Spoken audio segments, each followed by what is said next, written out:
Hello दोस्तों, स्वागत है आपका मैथ भौकाल चैनल पे। इस वीडियो में हम संख्या पद्धति के आधारित पर प्रश्नों को देखेंगे और उनका उत्तर भी देंगे। ये सारे प्रश्न एसएससी एग्जाम से लिए हुए हैं, लेकिन बाकी सारी प्रतियोगिताओं में उतनी ही उपयोगी हैं। इसलिए इस वीडियो को प्लीज ध्यान से देखिए, क्योंकि इस वीडियो में केवल हम प्रश्न के उत्तर नहीं दे रहे हैं, हम बहुत सारे ट्रिक्स को भी यूज करेंगे और उन ट्रिक्स को यूज करने के साथ साथ हम उसके पीछे के कॉन्सेप्ट को भी समझेंगे। वीडियो में आगे बढ़ने के पहले सब्सक्राइब बटन दबाएं और फिर बेल आइकन अवश्य दबाएं। तो चलिए शुरुआत करते हैं पहले प्रश्न से। जैसा कि आप स्क्रीन पर देख सकते हैं, पहला प्रश्न है, एक 4 अंक की संख्या जैसे कि 35-35 या 62-62 इत्यादि 2 अंकीय संख्या जैसे कि 35 और 62 को दोहरा के बनाई जाती है। इस रूप की कोई भी संख्या नीचे दी गई किस संख्या से हमेशा पूरी तरह से विभाज्य है, और वो संख्या है 7, 11, 13 या सबसे छोटी 3 अंकों की अविभाज्य संख्या।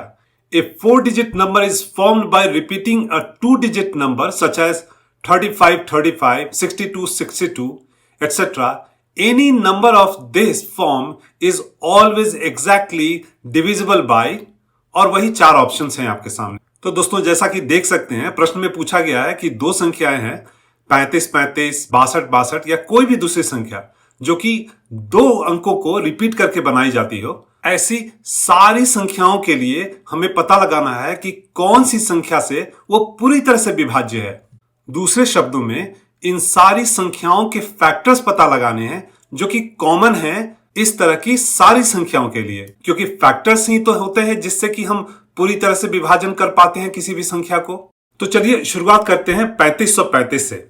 चूंकि हमको फैक्टर्स निकालने हैं, इसलिए संख्याओं को कुछ लिखेंगे इस तरह से, जैसे कि 3000 ये 1000 का फैक्टर है, 500 100 का फैक्टर है, 30 ये 10 का फैक्टर है और 5 1 का फैक्टर है। इसको अच्छी तरह से लिख देते हैं। 3000 3 और 1000 का गुणा हुआ है, और 500 5 और 100 का गुणा है, 30 3 और 10 का गुणा है, और 5 5 और 1 का गुणा है। उसी तरह से दूसरी संख्या यानी कि 6262 का भी हम फैक्टर कर लेते हैं। 6262 जो कि बना हुआ है 6260 और 2 से। 6000 यानी कि 6 गुना 1000, 200 यानी कि 2 गुना 100, 60 यानी कि 6 गुना 10 और फिर 2 गुना 1। जैसा कि प्रश्न में बोला गया है कि इन संख्याओं को कुछ अंकों को रिपीट करके बनाया गया है। यहां पे जैसे देख सकते हैं 6 2 बार रिपीट हुआ है, उसी तरह से ये 3535 में भी 3 2 बार रिपीट हुआ है। फिर इस संख्या में दूसरे अंक 5 को भी देखिए, इसे भी रिपीट करके यूज किया गया है, और फिर 6262 में 2 को रिपीट करके यूज किया गया है। चूंकि प्रश्न इन दोनों संख्याओं तक ही सीमित नहीं है, बल्कि इस पैटर्न पर बनी हर एक संख्या के लिए है। तो इसमें पैटर्न क्या है? ग्रीन सर्कल वाले अंक को आप x मान लो और रेड सर्कल वाले को अगर आप y मान लो, तब आपका पैटर्न कुछ ऐसा दिखेगा। 1000x plus 10x plus 100y plus y। अब इस पैटर्न में, इक्वेशन में अगर कॉमन फैक्टर देखें तो क्या है? 10x को अगर कॉमन ले लें तो ब्रैकेट में 1000x बटा 10x यानी कि 100 लिख सकते हैं, और फिर 10x बटा 10x यानी कि 1 लिख सकते हैं। इस समीकरण के दूसरे हिस्से को देखें, 100y प्लस y है, अगर इसमें y कॉमन ले लें तो ब्रैकेट में 100 प्लस 1 आ जाएगा, यानी कि ये बन जाएगा 10x गुना 101 फिर y गुना 101। जैसा कि आप देख सकते हैं, इस समीकरण में 101 को हम कॉमन निकाल सकते हैं, और फिर आपका इक्वेशन कुछ ऐसा दिखेगा। 101 कॉमन रहेगा, फिर अंदर ब्रैकेट में 10x प्लस y लिख सकते हैं, और इस तरह से आप साफ साफ देख सकते हैं कि 101 आपका कॉमन फैक्टर है इन दोनों में। और जैसा कि जानते हैं, 101 3 अंकों की सबसे छोटी अविभाज्य संख्या है, और इस तरह से हमारा आंसर हुआ ऑप्शन डी। अब अगले प्रश्न को देखते हैं। प्रश्न है, 400 और 800 के बीच में कितनी संख्याएं हैं जो कि 4, 5 और 6 से विभाज्य हैं? How many numbers between 400 and 800 are divisible by 4, 5 and 6। यानी कि हमें प्रश्न में पूछा जा रहा है कि 400 के बाद और 800 के पहले कितनी ऐसी संख्याएं हैं जो कि 4 से भी डिविजिबल हैं, 5 से भी डिविजिबल हैं और 6 से भी डिविजिबल हैं। इसको समझने के लिए 2 छोटी सी संख्याएं लेते हैं, जैसे 2 और 3, और देखने का कोशिश करेंगे कि कब और कैसे हमें वो संख्या मिल सकती है जो कि 2 और 3 दोनों से डिविजिबल है। 1 2 और 3 से डिविजिबल नहीं है, 2 2 और 3 से डिविजिबल नहीं है, फिर 3 3 से तो डिविजिबल है लेकिन 2 से नहीं है, फिर 4 2 से डिविजिबल है लेकिन 3 से डिविजिबल नहीं है, 5 दोनों से डिविजिबल नहीं है, और फिर 6 2 से भी डिविजिबल है और 3 से भी डिविजिबल है। यहां पर देखिए और समझिए 2 3 और 6 के बीच में क्या रिलेशनशिप है। एक संबंध यह है कि 2 और 3 का गुणा है 6, लेकिन साथ में ये एलसीएम भी है। 2 और 3 का एलसीएम 6 होता है। एलसीएम यानी कि लोएस्ट कॉमन मल्टीपल। यहां पे 6 एलसीएम है और चूंकि वो 2 3 का मल्टीपल है इसीलिए वो 2 3 से डिविजिबल भी होगा। और इस तरह से आप समझ सकते हैं कि कभी भी एक से ज्यादा संख्या दी हुई है और आपसे पूछा जा रहा हो कि इन तीनों से विभाज्य संख्या कौन होगी, इसके लिए आपको सीधे इन सारी संख्याओं का एलसीएम निकाल देना होगा। लेकिन यहां पर प्रश्न यहीं पे रुक नहीं जाता है, ये आगे भी पूछता है और पूछता है 400 और 800 के बीच में कितनी सारी विभाज्य संख्याएं हैं। यानी कि आपको एक रेंज दिया हुआ है और उसके बीच में आपको वैसी संख्याओं का पता लगाना है जो कि दी हुई संख्याओं से पूर्णतः विभाज्य है। हमने अपने उदाहरण में 2 और 3 इन दो संख्याओं को लिया हुआ था। मान लीजिए कि अगर हमसे पूछा जा रहा हो कि 20 तक यानी कि 1 से लेकर 20 तक आप वैसी संख्याओं को बताइए जो कि 2 और 3 से विभाज्य हो। इसको समझने के लिए क्या करेंगे, 1 से 20 तक की संख्याएं लिख लेते हैं और फिर हम उसमें चेक कर सकते हैं कि कौन सी उसमें संख्या 2 और 3 से डिविजिबल है। तो जैसा देख सकते हैं 1 से 20 तक सारी संख्याएं लिख ली गई। अब हम एक एक करके सारी संख्याओं को चेक करेंगे। 1 दोनों से डिविजिबल नहीं है, 2 दोनों से डिविजिबल नहीं है, 3 दोनों से डिविजिबल नहीं है, 4 दोनों से डिविजिबल नहीं है, 5 दोनों से ही डिविजिबल नहीं है, 6 दोनों से डिविजिबल है, 7 दोनों से ही डिविजिबल नहीं है, फिर 8 भी वो संख्या नहीं है, 9 भी वो संख्या नहीं है, 10 भी वो संख्या नहीं है, 11 भी वो संख्या नहीं है, 12 वो संख्या है जो कि दोनों से डिवाइड होती है, फिर 13 वो संख्या नहीं है, 14 वो संख्या नहीं है, 15 वो संख्या नहीं है, 16 भी संख्या नहीं है, 17 भी वो संख्या नहीं है, 18 दोनों से डिविजिबल है और फिर 19 डिविजिबल नहीं है और 20 भी डिविजिबल दोनों से नहीं है। तो जैसा देख सकते हैं 1 से 20 तक की संख्याओं में हमें 6 मिला, 12 मिला और 18 ऐसी संख्या मिली जो कि 2 और 3 दोनों से ही डिविजिबल है। लेकिन 6, 12 और 18 है क्या? अगर आप इसको ध्यान देंगे वो 6 एकम 6, 6 दूना 12 और 6 3 18 है। यानी कि तीनों ये 6 के मल्टीपल्स हैं। और 6 क्या है? जैसा कि हम देख चुके हैं 6 एलसीएम है इन दोनों संख्याओं का। इसका अर्थ ये हुआ कि 2 3 के जगह हमारे प्रश्न में 4 5 6 हैं, उनका एलसीएम निकालना पड़ेगा।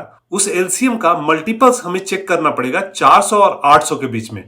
उसका आसान सा तरीका यह है कि एलसीएम जो हमें मिला है 60, उससे अगर हम भाग दे दें 400 को, उन सारी संख्याओं का टोटल काउंट मिल जाएगा जो कि 60 से डिविजिबल है। 60 छक्के 360 यानी कि 6 हमारा क्वोशंट हुआ यहाँ पे। यानी कि 1 से लेकर 400 तक की वैसी सारी संख्याएं जो कि 4 5 6 से डिविजिबल है का काउंट है 6। और ठीक इसी तरह से 1 से लेकर 800 के बीच संख्याएं जो 4 5 6 से डिविजिबल हैं उनका भी काउंट हम निकाल सकते हैं। जैसा देख सकते हैं 60 से 800 में भाग देंगे, 60 13वां 780 यानी क्वोशंट हुआ हमारा 13। यही काउंट भी हुआ वैसी सारी संख्याओं का जो कि 4 5 6 से डिविजिबल है। अब जब 13 काउंट है 800 तक की संख्याओं का और 6 काउंट है 400 तक की संख्याओं का, अगर 13 में से 6 सब्ट्रैक्ट कर लेंगे तो जिससे हमें मिलेगा 7, और वही 400 से लेकर 800 के बीच में डिविजिबल संख्याओं का काउंट होगा। यानी कि उत्तर हुआ ऑप्शन ए यानी कि 7। चलिए अगले प्रश्न को देखते हैं। तो प्रश्न यह है कि 1007, 1003, 1001 और करते करते 123 तक अगर सारे अंकों को गुणा किया जाए तो अंत में कितने शून्य होंगे? How many zeros will be there at the end of multiplications of numbers like 1007, 1003 up to 123? तो देखिए ऐसे प्रश्नों का उत्तर देना बहुत ही आसान है। इसमें केवल हमें संख्याओं के अंतिम अंक पर ध्यान देना होता है। और यहां ये अंतिम अंक है 7 3 1 9 3। ये सारी विषम संख्याएं हैं यानी कि ऑड संख्याएं हैं। और जैसा कि हम जानते हैं कि विषम संख्या से अगर विषम संख्या को गुना किया जाए तो हमें उत्तर में विषम संख्या ही मिलती है। विषम संख्या वे संख्याएं हैं जिनके अंतिम अंक 1 3 5 7 9 है, यानी कि शून्य नहीं है। अगर किसी संख्या के अंत में शून्य हो तो वो इवन नंबर होती है, यानी कि सम संख्या होती है, विषम नहीं। लेकिन जैसा कि हम देख चुके हैं, हमारी संख्याओं के मल्टीप्लीकेशन का रिजल्ट विषम आया है, सम नहीं। इसीलिए इन सारी संख्याओं को आपस में गुणा करने पर हमें अंतिम अंक शून्य नहीं मिलेगा। और इस तरह से हम कह सकते हैं कि अंत में शून्य का काउंट जो होगा वो 0 होगा, यानी कि उत्तर हुआ ऑप्शन सी, यानी कि 0।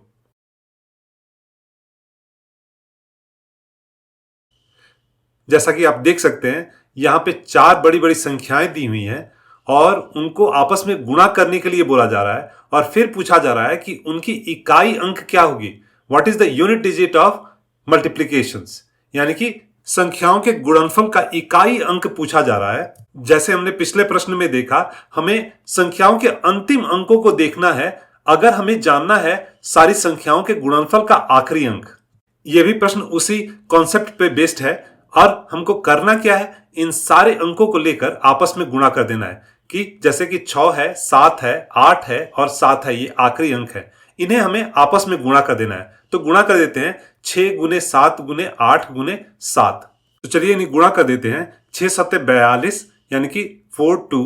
तब यहां पे जब हम दो संख्याओं को गुणा करते हैं तो हमें उनके गुणनफल का आखिरी अंक ही ध्यान में रखना है, यानी कि 2।